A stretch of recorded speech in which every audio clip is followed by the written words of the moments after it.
اگر آپ اپنی امی کا خیال رکھیں گے تو اس کی وجہ سے اللہ تعالیٰ آپ کو بہت عزت دے گا، آپ کی دعائیں قبول ہوں گی، اللہ تعالیٰ نے آپ کو بہت زیادہ پیار کرنا ہے، آپ کو جنت میں بہت بڑا درجہ دینا ہے انشاءاللہ تعالیٰ۔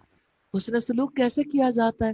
ماں کی عزت کر کے، ماں سے محبت کر کے، ان کی بات مان کے، ان کے ان کے کپڑوں کا خیال کر کے، ان کے کھانے کا، پانی کا، وہ کہاں بیٹھتی ہیں ان کو جوتا لا کے دینا، ان کو کپڑے لا کے دینا، ان کے بارے میں سوچنا۔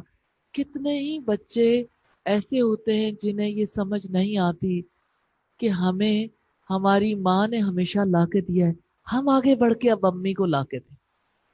اور اپنی امی کو کبھی بھی یہ نہیں کہنا امی آپ یہ ایسا کیوں کہتی ہیں، امی آپ نے مجھے یہ کیوں کہا۔ آپ کی امی جب آپ سے کہیں آپ نے یہ کام کرنا ہے تو آپ نے کیا کہنا ہے؟ اچھا جی، اچھا جی، انشاءاللہ میں کرتا ہوں، میں کرتی ہوں۔